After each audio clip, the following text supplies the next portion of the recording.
This is exciting. My first guest is one of the biggest hip-hop stars in the world. He has 9 platinum albums. He has sold more than 18 million records. Please welcome Jay-Z.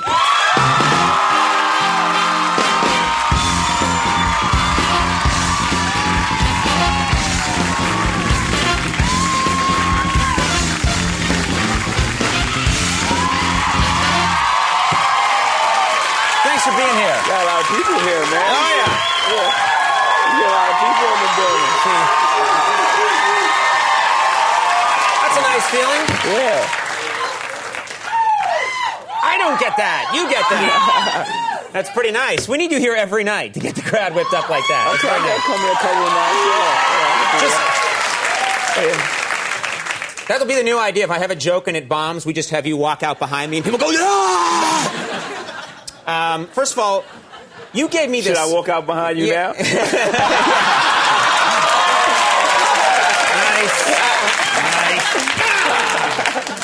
I'll get you. You gave me the scare of my life. Before the show, I like to go and say hi to people before the show and just say thanks for coming, ask them for cash. And I went in and I knocked on your door. I just knocked on your guest room door. It's here at Late Night with Conan O'Brien. And someone goes, "Hey, wait a minute. Like, you're not supposed to go in there." And I turn around, and the largest man I've ever seen in the world is guarding your door. And I wet myself. Look at this guy right here. This guy... He has to jump under the door, look. Right there. He's a teddy bear, though. That guy, he's so... Look how he has to duck under the door. Teddy bear, he put his arm on my shoulder and it melted like butter. He just... That is a... What is your name, sir?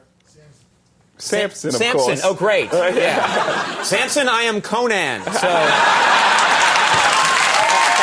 me. Right? I would shock him. Now, so much to talk about. First of all, this is interesting to me. Your videos and your music, it represents a certain kind of lifestyle that people probably come to expect of you. You know, the scantily clad women, the crystal, living the life. But there must be times when people expect that from you, and you can't be that person. Is that true? It's on all the time. Right. Like one time I went to a radio station. It was 10 in the morning, and they had buckets of Cristal. At 10, I'm looking around like, who's drinking Cristal at 10 in the morning? Right. But he was like, I just left the house. Your video was on at 9 in the morning. You was drinking Cristal. And they get confused because it's like, I don't want to do that right now. That's right, it's madness. Now, I want to have a question for you. So much in rap is about the bling bling. It's about materialism. Has there ever been, and should there be, a rapper who's just known for being thrifty, like MC Thrifty, a cheapskate? The guy who stretches the cash over a long period of time. He's out there wearing, like, I got this at the Gap, and he's, That's basically our real life. Oh, really? So okay. we don't want to live that. Okay, so you project it, but then in real life, you're putting it away. That's our real life. We all come from struggle. Right. So, that's what we do. Thrift shops and saving sneakers for 3 months. So when we get a chance to shoot videos and different things like that, we aspire for the opulent lifestyle. Some of us don't reach it, some of us do, but you can project that, and it's almost a fun fantasy image. Right, and hopefully you get it one day. I'm still dreaming. Not you. No, not me. Now, I'm not doing my job if I don't ask you about this. Lots of speculation. Are you dating Beyonce? Are you not? Are you two together? What's going on? I gotta ask. I mean, a lot of people think, yes, these two are together. What's going on?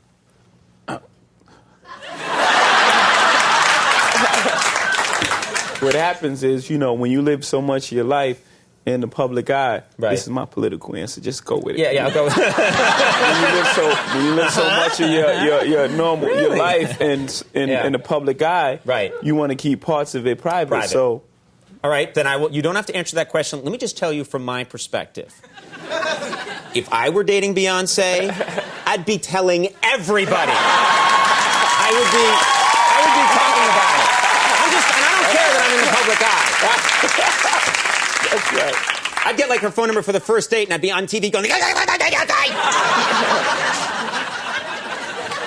Makes sense. I'm a sad man. Yeah. You've retired. You've retired. You said that you recording recording solo albums. Right, from recording solo albums. You said which is going to give you a lot of free time. Or what are you going to use that energy to do? What do you aspire to do beyond my next thing is to open up doors like that I did for rap. On the executive level. So I got a couple offers. One to be the president of Def Jam. A couple offers other places. One day I just hope to run the whole Universal. That'd be nice. Did you get? Was there any talk about Universal? You might want to be nice to me. Yeah, I understand I'm lower on the food chain. Don't worry. You don't have to rub it in. Did you get an offer from Universal at all? Yeah. Because NBC Universal, if you took that job, you would be my boss. That's what I'm trying to tell you. All right.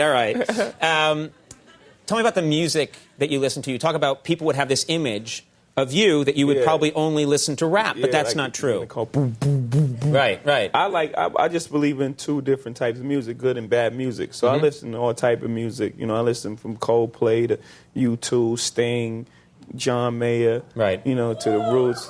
Right. John Mayer is hot around here. Yeah. I say U2, also U2. REO Speedwagon.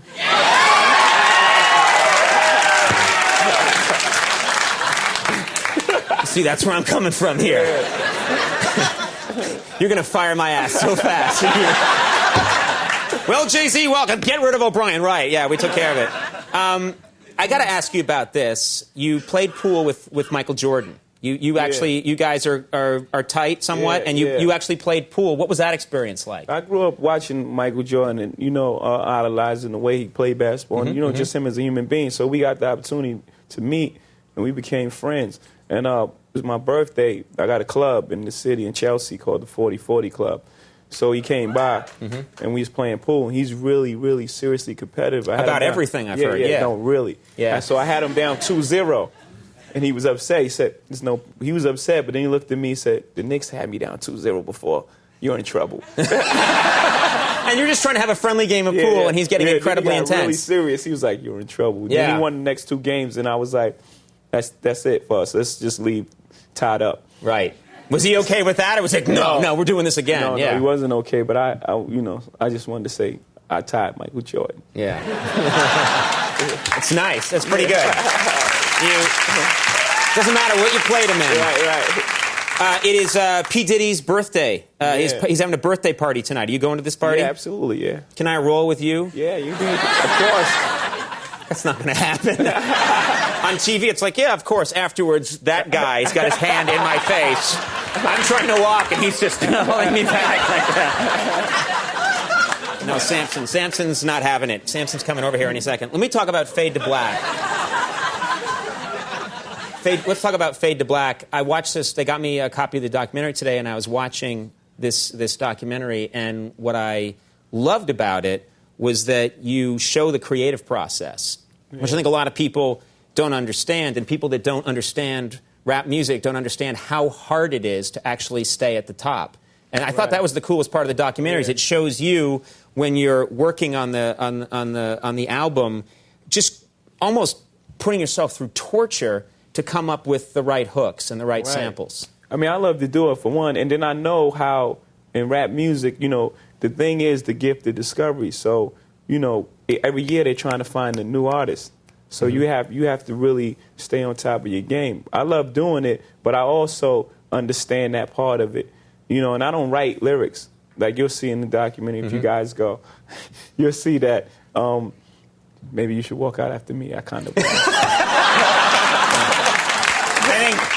I think you help me more than I help you, in fairness. But anyway. So I was just, I sit there and I listen to the music, and I just, I look at music like a puzzle. I try to figure the whole thing out, what the emotion of the track is saying. So when I look at myself on screen, I'm like, I look crazy. Like I was Well, that's what's funny is it shows you listening to some samples, and then you find one you like, and you start kind of mumbling to yourself, and you look a little crazy, but it's you going through your process, and then it works. And and what I liked about it is that I thought it was important that people see so many people idolize you and say, I want to do what he's doing, and I want to be that good. And I think it's important for young people to see it's hard. Right. And when you look at this documentary, you can tell that you're working your ass off and you're trying to put out the best product you can, but that it's not easy. It just didn't come. That's right. It's not something that you just turn the music on and it's a hit there. Like, you have to work at it. And it's work. And the work doesn't stop there. Right. Then you got to promote it, and you see a lot of that in this. And it's really fantastic. Fade to Black opens tomorrow in select cities. And, it's a real honor to have you here, whether you're ever my boss or not. Very cool to have you on the show. Jay-Z, Jerry O'Connell coming up. We'll take a break. We'll be right back.